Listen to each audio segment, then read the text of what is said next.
Hello and welcome to the Wicker Library. My name is Aaliyah, so happy to have you with us today.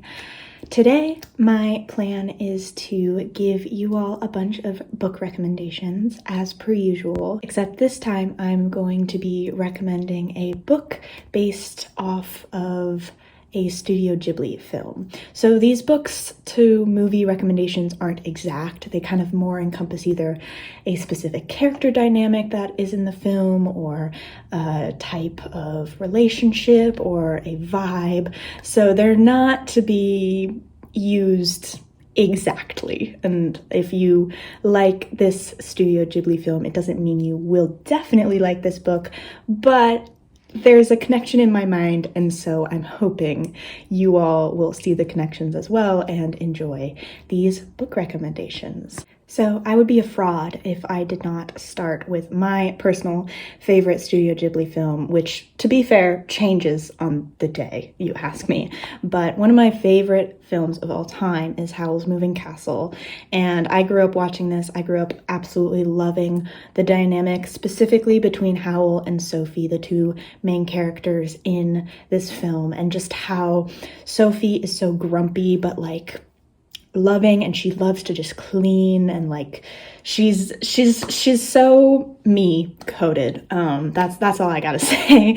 And then Howl is so eccentric and obnoxious and vain, but he's also gorgeous, and he's also very powerful, but like he doesn't really, I don't know, he doesn't use it for bad necessarily, and he's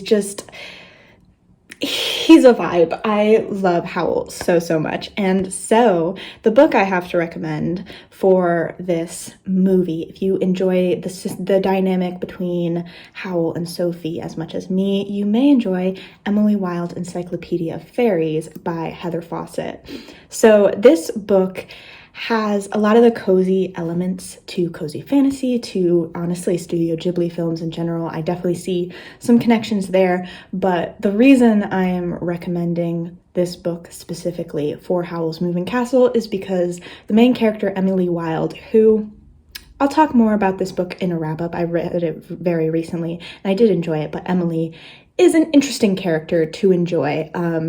She really makes it a little difficult for you to like her, but you still end up being okay with her in the end. But Emily's dynamic with her love interest, who is Wendell Bambleby, who is the love of my life. I adore that man so much, and it is the only like example of fairies that I'm like, oh, I kind of see what the girlies are talking about.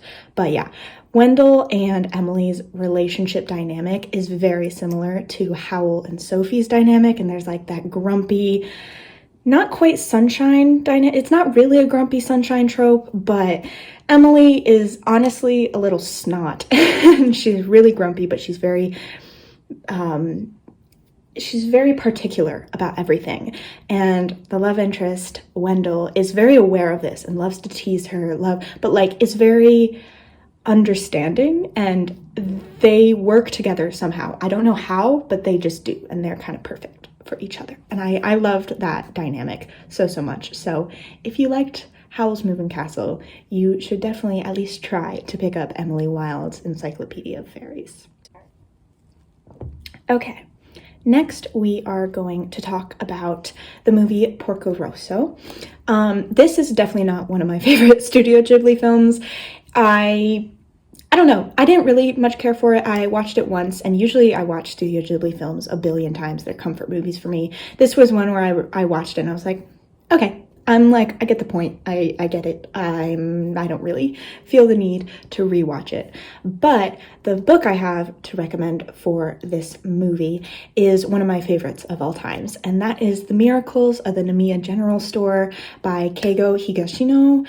And this edition that I read was translated by Sam Bett from the Japanese. This book follows characters who you kind of love, but you understand are not the best people. So in Porco Rosso, one of the things that kind of I did like about the movie was how unlikable the characters were, and intentionally so. You know, they're not the pristine, like, perfect characters you see sometimes in Studio Ghibli films, or just films in general. And they were very gritty, and they were very, I don't know, they were kind of down on their luck, and not, their moral compass left something to be desired. So in The Miracles of the Namiya General Store, the whole concept of the book follows this group of basically criminals. They're kind of running away from a heist that went wrong, and they hole up in this general store that they found that looks abandoned, and they end up finding these letters that are being pushed through the door, but there's no one, they check and there's no one pushing them through, but these letters seem to be from the past, and these letters are asking for advice. And these like group of little delinquent children, teens, they're not teens, but they kind of like act like juvenile children. They basically write advice to all of these random people, and it's very heartwarming. It is very Studio Ghibli-esque, where it's like, oh, you know, the found family kind of dynamic. There's like just the emphasis on friendship and family and like aging, and there's that bit of magic that all of the Studio Ghibli films also seem to have, and it is chef's kiss. And the reason I'm recommending it for Porco Rosso is mainly because I couldn't really think of another book or another movie to tie it to, and secondly because Porco Rosso has sort of a similarly unlikable main character, and it's basically him trying to not be a pig anymore because of his past sins. Not sins, but you get what I mean. You get what I mean. So yeah, that is my second recommendation for you all. Next, we have a film that I believe was probably my first Studio Ghibli film I ever watched. It's either this or My Neighbor Totoro. But we have Kiki's Delivery Service. Kiki's Delivery Service is such a heartwarming film. It is such a comfort film, and I've rewatched it so many times. I would be homesick, and I remember watching Kiki's Delivery Service. I think it's my mom's favorite Studio Ghibli film, so we watch it a lot with her, and it is just so heartwarming, and it follows, you know, Kiki, who is a witch away from home, and she's creating this delivery service of baked goods. And the book I have to recommend for this is Sweet Bean Paste by Durian Sukegawa, and this edition that I read was translated by Alison Watts, and I believe it was also translated from Japanese. Sweet Bean Paste follows this young man who is just out of prison. Not just out of prison, but he's been kind of down on his luck. He spends his nights drinking, but he works at this little shop. It's not a bakery, but it's this little shop, and he creates these like little treats, and he befriends this older woman who makes this sweet bean paste that is like to die for, and she has a secret, he has some secrets. It's just a very sweet novel, and it is so short, and it is so heartwarming, and the friendship between these two characters is so lovely, and it reminds me a lot of Kiki and her relationship with her oh my god, it's been too long since I've watched the film, but her relationship with the older woman who kind of takes her under her wing. And so I felt like these two went really well together. They also focus on food a lot, and just these heartwarming friendships that are not romantic or anything like that. They're just so lovable and wonderful, and Sweet Bean Paste was such a joy to read. I would highly, highly recommend it. The next movie I want to give a recommendation for is From Up on Poppy Hill, and this movie is criminally underrated in my opinion. I do not see enough love for this Studio Ghibli film. It was arguably one of my favorites for a long time. I loved the school dynamic. I loved the humor in that movie. The romance between like the two people was like sweet, chaotic, and very stressful, but it was sweet. It wasn't my favorite part. I just liked the individual characters a lot, and I really just liked the setting of that film so much. Just like the hill of, you know, up on Poppy Hill. And the book I want to recommend for this, that I similarly really liked the characters and the setting for the book is The Book of Goose by yiyun, and this one was translated by Carolyn Hewitt, and I really enjoyed this book. I didn't love it, I have mixed feelings about the book itself, and I have a wrap-up where I talk about those feelings a little bit more, but this book kind of embodies a lot of the feelings I felt while watching From Up on Poppy Hill. There's like that heartbreak that comes in, there's that like fear of everything going wrong. There's also a bit of that school dynamic where it's, you know, a university and it's a bit isolating, and it's really well done. And I'm really curious to read a bit more by yiyun. I've been looking for some recommendations, so if you've read more of that author's work and you have to recommend any, please do below. And yeah, I feel like this movie and this book just fit together somehow. I don't really know how to eloquently articulate why. This one is kind of like, just trust me.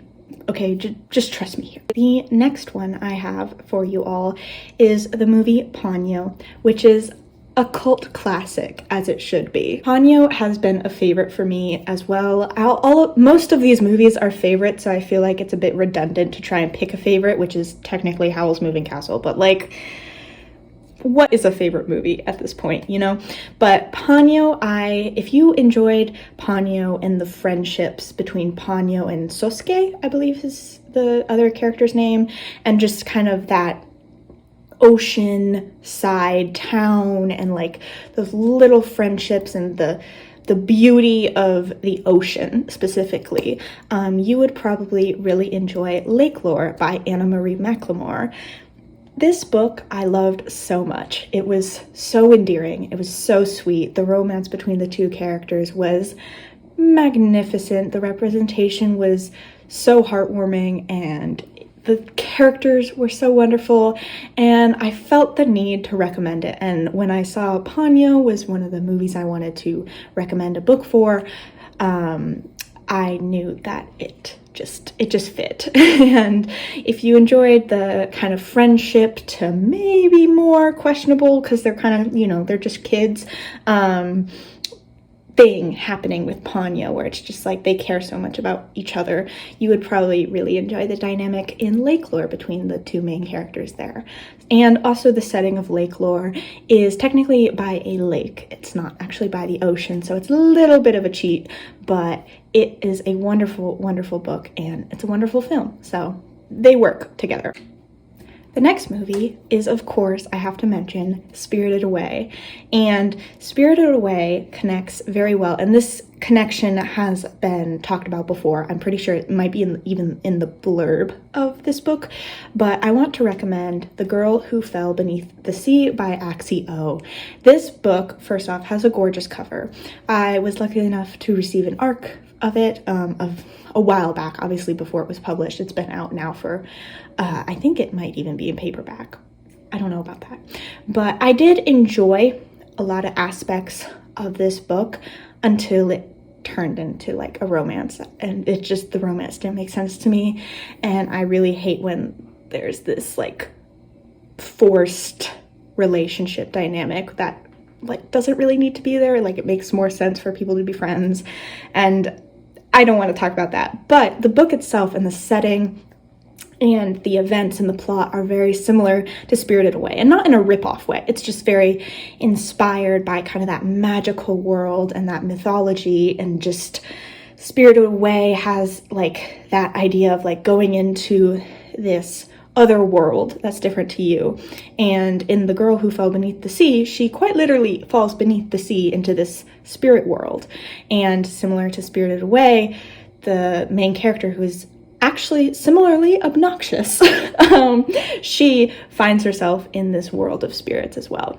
And it is a beautiful book. It's one that I might try and give a second chance, or if it's a series I might pick up more, but the relationships in that were very upsetting, or they were very disappointing to me. So I didn't love that book, but I definitely enjoyed a lot of aspects of that book. And I feel like if you enjoyed aspects of Spirited Away, you will also similarly enjoy The Girl Who Fell Beneath the Sea. The next movie that I want to talk about is one for people who love to get their heart stomped all over and to break a little bit, and that is The Wind Rises. This movie absolutely devastated me when I first watched it, and that's why I've never rewatched it.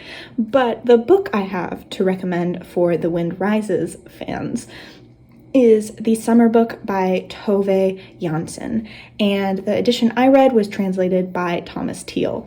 And I really enjoyed this book. It was so sweet. It was very quiet, similarly to The Wind Rises. That's more of a quiet film.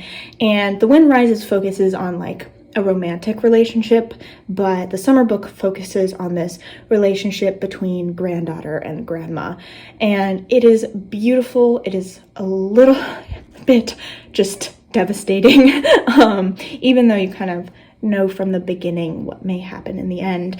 And it's just so soft. And I think the settings are also very similar.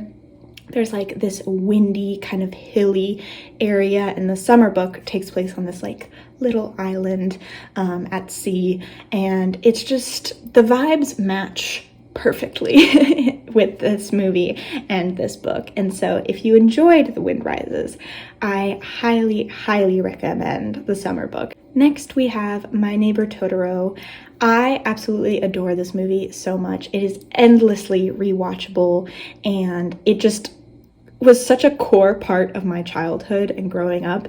And the sibling relationship between the two characters in My Neighbor Totoro was exactly the same as the sibling dynamic between me and my younger sibling. It was just eerily similar, and it was just so much fun.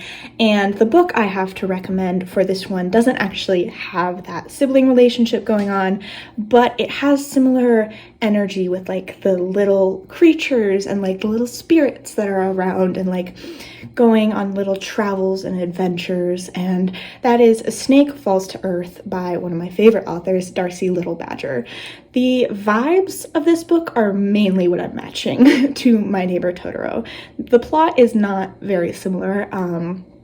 It takes place in like both a spirit world and a, our modern day world, and it's just very sweet. The character dynamics are wonderful, the little adventures that they all go on, and there's more like animal spirits and animal creatures, and there's like all this like folklore, and it's a wonderful book. I really need to reread both of Darcy Little Badger's books soon. I could do that for a reading vlog if you would like, because I need no excuse to reread those books.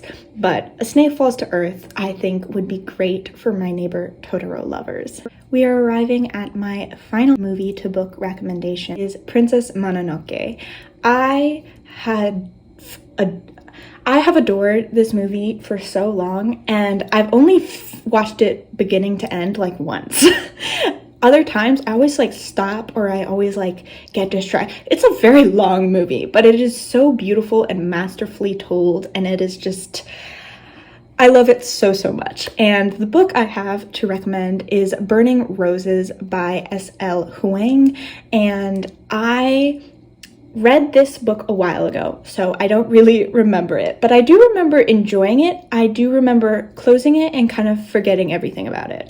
So this is definitely one I would like to reread. I think I would enjoy it a lot more now. It's this tiny little novella.